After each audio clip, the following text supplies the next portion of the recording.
I always saw myself as a pretty average guy, nothing special or extravagant. I grew up in a small town with hardworking parents who instilled in me the values of honesty, loyalty, and perseverance.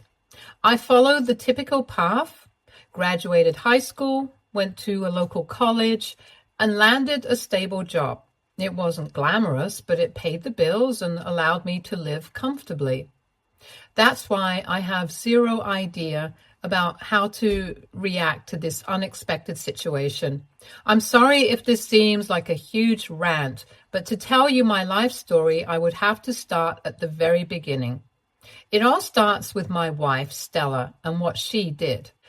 Stella and I met in college during our senior year. She was a driven and ambitious woman majoring in business management with a clear plan for her future.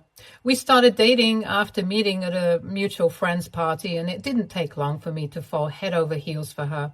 Stella was everything I thought I wanted: smart, funny, and beautiful. She seemed to share my values, and we had similar goals. It felt like a perfect match. After 3 years of dating, I proposed. It wasn't a grand gesture, just a quiet moment in our favorite park, but it was enough for both of us. We were married the following year, and for the first few years, things were great. We bought a modest house in a suburban neighborhood, the kind of place where everyone knows each other's name, and kids play in the street without fear. We talked about starting a family, and it all seemed so promising. If only I knew. But as the years went on, subtle changes began to creep into our lives. Stella's job became more demanding, and she started working longer hours. At first, I didn't think much of it. I knew she was career-oriented, and I supported her ambitions, but there were other changes too, things that were harder to brush off. She became increasingly preoccupied with her appearance, which was out of character for her. Stella had never been the type to spend hours getting ready or obsess over fashion trends, but suddenly she was buying new clothes, hitting the gym regularly, and spending an unusual amount of time on her hair and makeup. When I asked her about it, she shrugged it off, saying she just wanted to look and feel her best. I wanted to be supportive, so I didn't push further. Then there was the matter of her phone. A month ago, my phone mysteriously went missing.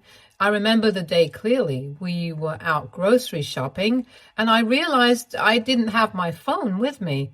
I assumed I'd left it at home, but when we got back, it was nowhere to be found. I searched every corner of the house and retraced my steps from the entire day, but it was gone. Stella's reaction was odd, to say the least. She was unusually calm about the whole thing, almost indifferent. She suggested I just get a new phone and forget about it. When I mentioned reporting it as stolen, she was adamant that it wasn't worth the hassle. Her insistence was strange, but I chalked it up to her not wanting to deal with the stress of replacing a phone. After all, she was under a lot of pressure at work, and I didn't want to add to her burden, so I let it go and bought a new phone. But then other things started to feel off. Stella was spending more time away from home, claiming she had to work late or attend business meetings. When she was home, she was constantly on her phone, texting or browsing social media. I noticed she'd become more secretive, often stepping out of the room to take calls or closing her laptop when I entered the room. One time we were having dinner and I could hear her phone ringing. So I asked her who it was. It wasn't out of suspicion, it was a simple question. But Stella didn't take it like that. She got defensive and somehow turned it into an argument. It wasn't like her to be so guarded, and it made me uneasy. One evening, while Stella was out running errands, I was home alone trying to shake off the nagging feeling that something wasn't right. I decided to do something I never thought I'd do. I started going through our shared computer. We both had our own laptops, but we also had a desktop computer that we rarely used. As I sifted through the files, I found a folder buried deep in the drive. It was labeled with a random string of numbers, something that didn't catch the eye unless you were specifically looking for it. When I opened the folder, I found a series of documents and screenshots that made my blood run cold. There were messages between Stella and a man named John. I didn't recognize the name at first, but as I read through the messages, I realized this was her high school sweetheart. The messages weren't explicit, but they were intimate. They talked about their past, reminiscing about old memories, and making plans to meet up. But it wasn't just the messages that disturbed me. There were screenshots of conversations between Stella and her best friend, Cindy. They were talking about me, but not in the way you'd expect. They were discussing a plan, an elaborate scheme to frame me for cheating. The missing phone? That was part of it. They'd somehow gotten hold of it, and they were going to use it to prove I'd been unfaithful. The plan was designed to make me look like the villain, allowing Stella to leave me without any guilt and move on with John. I felt like the ground had been ripped out from under me.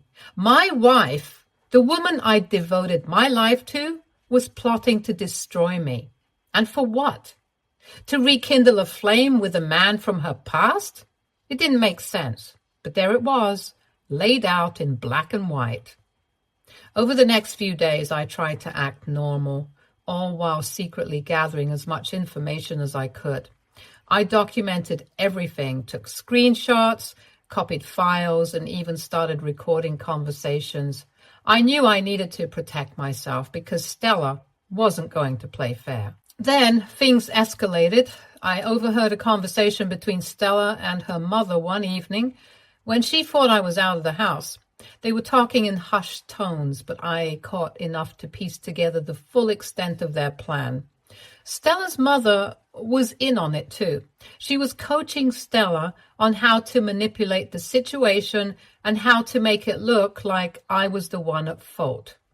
They talked about how they'd introduced John and his kids into our home once I was out of the picture. It was like they were planning a hostile takeover of my life. I couldn't believe what I was hearing. The woman I loved and her own mother were plotting to ruin me. It was like something out of a bad movie, but it was my life. I knew I had to act fast before they could execute their plan. But I didn't confront Stella right away. Instead, I decided to turn the tables. I reached out to a lawyer, explaining the situation and seeking advice. I also started planting seeds of doubt in Stella's mind, making subtle comments about how strange it was that our marriage seemed to be drifting apart. I wanted her to think I was clueless, that I didn't suspect a thing. Then came the final straw. One night, Stella came home late, reeking of alcohol. She was clearly agitated, her face flushed and her hands trembling. She didn't even try to hide the fact that she'd been out drinking with John. She stumbled into the kitchen, mumbling something about how things weren't going according to plan. She didn't realize I was standing in the doorway, listening to every word. The next day, I confronted her, but not in the way she expected. I told her I knew about her plan and that I was ready to walk away without any drama if she was. The look on her face was priceless. She was stunned, speechless, and for the first time I saw fear in her eyes. She didn't deny anything, but she didn't apologize either. She just stood there, frozen like a deer caught in headlights. We had a long, awkward conversation after that. It was clear that Stella wasn't prepared for things to unravel so quickly. She tried to salvage what she could, offering to end things with John and work on our marriage, but it was too late. The damage was done, and there was no going back. We agreed to separate, and I moved out of the house the next day. I stayed with a friend while we sorted out the logistics of our separation. It was a painful process, but I knew it was the right decision. I couldn't stay in a marriage built on lies and deceit. But things weren't as simple as I thought they'd be. A few days after I moved out, Stella reached out to me asking if we could meet to talk. I agreed, thinking she wanted to finalize the details of our separation, but when we met, she dropped a bombshell. She was pregnant.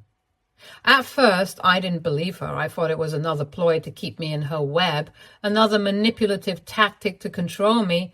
But she showed me the positive test, and the timeline matched up. She insisted that the baby was mine. And now, Reddit, here I am, stuck with this nagging doubt. I don't know what the future holds, and I'm struggling to make the right decision. I keep asking myself if I'm being selfish and if I'm letting my hurt and anger cloud my judgment. But at the same time, I can't ignore everything that Stella did, all the lies and manipulation. I know that even if the baby is mine, our relationship will never be the same.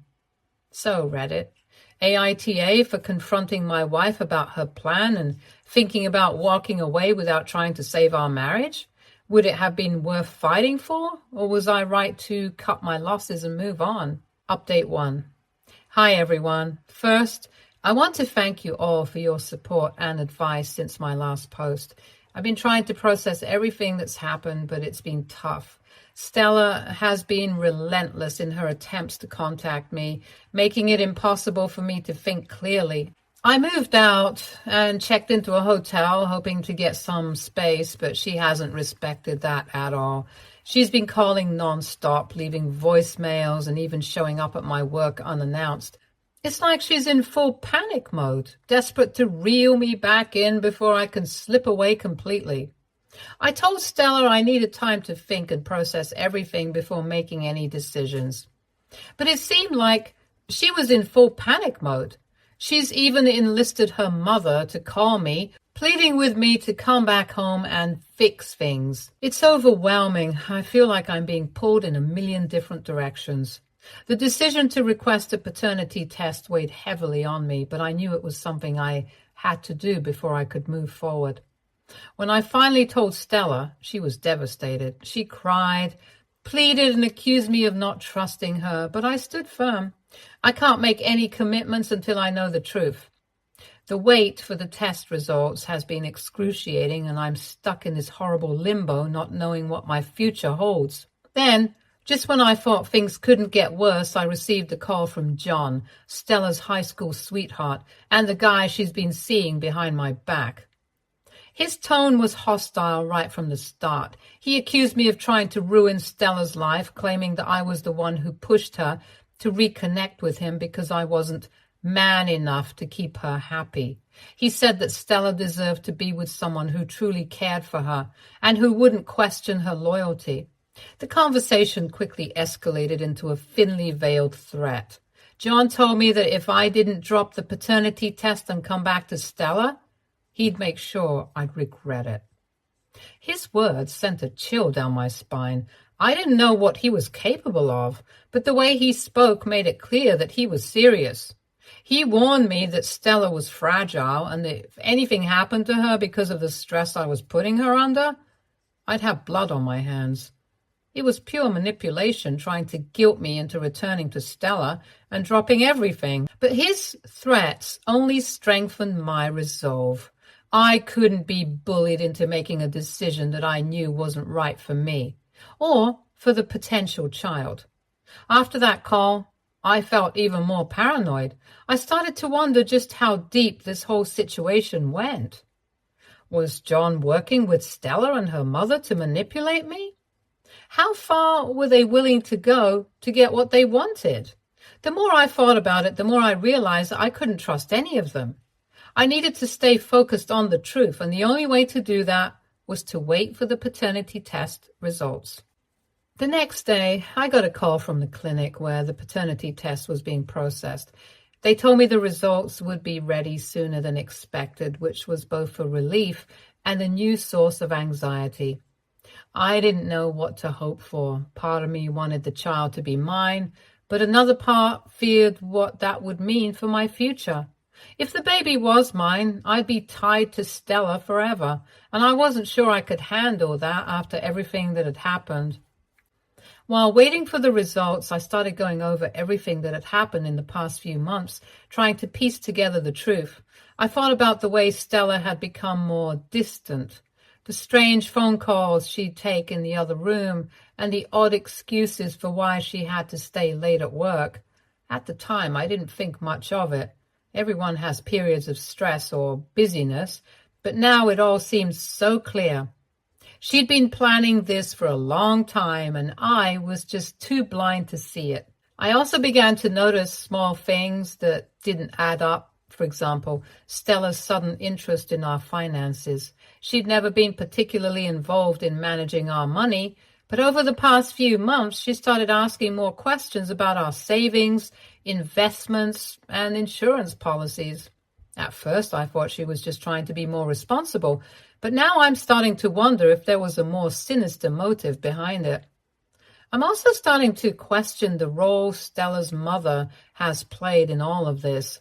She's always been overly involved in Stella's life, almost to the point of being controlling. Looking back, I can see how she's been subtly influencing Stella's decisions, pushing her towards this relationship with John and away from me. It makes me wonder if this was her plan all along, to break up our marriage and push Stella into the arms of someone she deemed more suitable. As I wait for the paternity test results, I can't help but feel like I'm living in some kind of nightmare. Everything I thought I knew about my life, my marriage, and my future has been turned upside down. I feel like I'm constantly looking over my shoulder, wondering who's watching me, who's plotting against me, and what their next move will be. I'll update you all as soon as I have the paternity test results. For now, I'm just trying to keep my head above water and figure out what my next steps should be. Thanks again for all your support. I couldn't get through this without you. Update 2. Hi, everyone. Things have been very chaotic, and I knew I needed something to make sense of it all. After the call from John and the tension of waiting for the paternity test results, I realized there was one person I hadn't considered in all of this. Cindy, Stella's best friend. I'd always known that Cindy and Stella were close, practically inseparable, but I hadn't thought much about her role in all of this until now. The last time when I came across a few old text messages between Stella and Cindy, I had transferred some of them to my phone. But now, with everything going on, those messages took on a whole new meaning. They weren't just casual chats between friends. There was something deeper, something more sinister, hidden in those exchanges. It was clear Cindy had known about John all along, and not just known, but actively encouraged and facilitated their relationship. I knew Cindy wasn't just a bystander in this mess. She was an active participant. And the only way I could prove that it wasn't some innocent mistake was by getting her best friend word. She had played a big part in making all of this happen, and that made her just as guilty as Stella and John. I knew I had to confront her, but I needed to be smart about it. Cindy is clever, and I couldn't let her slip away without getting the full story. I decided to reach out to her and let her know that I knew everything about her involvement. I figured if I backed her into a corner, she might just tell me how it all began. When I called Cindy, I somehow kept my voice steady, masking the anger boiling inside me. I told her we needed to talk, and to my surprise, she agreed to meet up right away. We met at a small cafe on the outskirts of town, a place we both knew but rarely visited. It felt safer there, away from prying eyes. As soon as we sat down, I didn't waste any time. I looked her straight in the eyes and told her I knew about John, about the affair, and about her role in all of it. Cindy's face paled. For a moment, she looked like she was about to deny everything, but then she seemed to realize that there was no point. I had already caught her, and the only way out was through the truth. At least, that's what I was counting on. She took a deep breath and began to talk, her voice shaky at first, but growing steadier as she went on. According to Cindy, it all started innocently enough. John and Stella had reconnected on social media. Stella had been feeling down, complaining to Cindy about how our marriage had lost its spark, how she felt unappreciated and stuck in a rut.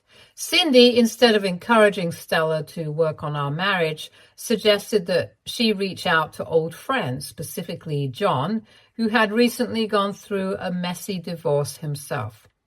Stella took Cindy's advice and sent John a message. What began as a simple catch-up quickly spiraled into something more. John was charming and attentive, and he made Stella feel like the center of the universe. They started talking more frequently, sharing their frustrations and feelings of loneliness. Cindy admitted that she had encouraged Stella every step of the way, telling her that she deserved to be happy, even if it meant finding that happiness with someone else. At first, it was just emotional support, or so Cindy claimed, but things escalated quickly. John began visiting Stella during the day while I was at work, and what had started as emotional support soon turned into a full-blown affair. Cindy was the one who covered for Stella, helping her hide the relationship from me. She even went so far as to arrange a girls' night so Stella could spend time with John without raising my suspicions. Cindy told me that she thought she was helping her friend find happiness, but as she spoke, it became clear that this wasn't just about friendship. Cindy had always been the type to meddle in other people's lives, to feel important by being in the middle of things. She also said that she didn't think it would go that far, but let's be honest here. What did you expect when you schemed to separate a couple? The simple truth was that she enjoyed playing puppet master, and Stella's situation gave her the perfect opportunity to do just that. She pushed Stella towards John, reassured her when she had doubts, and kept her on track even when Stella started to feel guilty. Cindy admitted that she helped craft the plan. They would stage evidence of my affair and use it as leverage to push me out of the picture. Stella could then be with John openly, and it wouldn't matter if the baby was mine or John's, because I would be the villain in the story. Stella and John could live their lives together without any complications.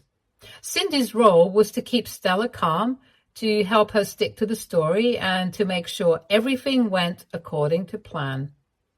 As Cindy spoke, I felt a cold anger settle in my chest. This wasn't just a case of a friend helping another friend make bad decisions. This was a calculated, deliberate attempt to destroy my life. Cindy had played a significant role in manipulating Stella, pushing her towards John, and then actively participating in the scheme to frame me. I couldn't believe how deep this betrayal went, and it made me question everything I thought I knew about the people closest to me. When Cindy finished her story, she looked at me with a mix of guilt and fear. She knew she'd crossed a line, and now she was trying to backtrack. She started pleading with me, repeating that she never meant for things to go this far. She claimed she was only trying to help Stella find happiness, and that she didn't realize how much it would hurt me. And then, just like Stella and her mother had done, she resorted to emotional blackmail. Cindy started crying, telling me that all of this stress would be too much for Stella to handle, especially now that she was pregnant. She warned me that if I continued down this path, it could take a toll on the baby. She begged me to consider the child's well-being and to think about the impact all of this was having on Stella's mental health. It was the same manipulative tactics I'd seen from Stella and her mother, and it made me sick. I sat there listening to Cindy's pleas, feeling a mix of disgust and sadness. These people had played with my life like it was some kind of game, and now they were trying to guilt me into backing down. But I couldn't let them win. I couldn't let them manipulate me any longer. The damage they had done was too great, and I wasn't going to be swayed by their crocodile tears. I told Cindy that I wasn't going to drop the paternity test, and I needed to know the truth before I could make any decisions. She tried to argue, but I cut her off and told her that her involvement in all of this had shattered any trust I had in her, and that I didn't want to hear from her again. I left the cafe feeling a strange sense of relief. I finally had the full story, or at least as much of it as I could stomach, and now I knew exactly who I was dealing with. As I walked away, I couldn't help but feel a sense of finality. Cindy's confession had confirmed what I'd suspected all along, that this wasn't just about an affair. It was about control, manipulation, and the lengths people would go to get what they wanted. I was more determined than ever to see this through to the end, no matter what the paternity test revealed. I'm still waiting for the results and the tension is unbearable. But at least now I know the truth. I'll update you all as soon as I have more information. Thanks for sticking with me through this nightmare. Your support means more than you know. Update 3. Hi everyone. I'm here with the big reveal that we've all been waiting for. The paternity test results finally came back a day ago and everything became crystal clear. The moment of truth arrived with a mix of anticipation and dread. Stella, John, and I were all present when the results were disclosed. Surprisingly, John seemed remarkably indifferent about the outcome. It was clear he was staying in the picture regardless of the test results. When the results were announced, it was confirmed. The baby wasn't mine. It was John's. John's reaction was a mix of smug satisfaction and barely contained glee. He practically glowed with pride, a stark contrast to Stella, who sat with her head bowed in a mix of shame and resignation. I could tell she was grappling with the reality that her plan had unraveled completely. Now, with the truth out in the open, she could no longer shift the blame onto me. For a brief moment, I felt a wave of relief wash over me. The cloud of uncertainty that had been hanging over my head for weeks had finally lifted. I was no longer trapped in a web of deceit and manipulation. Stella's lies had been exposed, and I was free from the false accusations that had tainted my life. I knew that if the baby had turned out to be mine, I would have still moved forward with a divorce, but remained actively involved in the child's life. Despite everything, I couldn't let the child suffer because of their mother's actions. But now, with the results showing that the baby was John's, my path was a bit clearer. I no longer had to weigh the decision of staying or leaving based on the paternity test. The answer had been handed to me on a silver platter. As John shot me smug looks, clearly relishing his victory, I felt a mix of irritation and pity. I wasn't interested in engaging in a confrontation with him or Stella. My focus was on moving forward and reclaiming my life. I wasn't going to let their drama and manipulations control me any longer. I approached Stella quietly, determined to keep my composure. I told her that I would be sending divorce papers soon and that she would need to sign them. I assured her that I would handle all the paperwork and arrangements. Her surprise was evident, but I had already resolved that. Regardless of the paternity result, Stella and I were done. We had no future together, and I was ready to close that chapter of my life for good. Stella nodded, her expression a mix of resignation and confusion. I could see that she hadn't anticipated my readiness to end things so decisively. But the truth was, the betrayal had run too deep. Even if the baby had been mine, the damage to our relationship was irreparable. We had reached a point where reconciliation was no longer possible. After the brief exchange, I walked away from the situation, feeling a sense of finality. I didn't want to discuss anything further. The paternity test results had provided the clarity I needed, and I was ready to move on. It felt like a heavy weight had been lifted off my shoulders. The road ahead might be difficult, but at least now I knew exactly where I stood. I want to take a moment to thank all of you for your support and guidance during this tumultuous period. Your advice and encouragement helped me navigate through these rocky times, and I genuinely appreciate every comment and message of support. It's been a challenging journey, but knowing that I wasn't alone made all the difference. As I begin this new chapter, I'm focused on healing and rebuilding my life.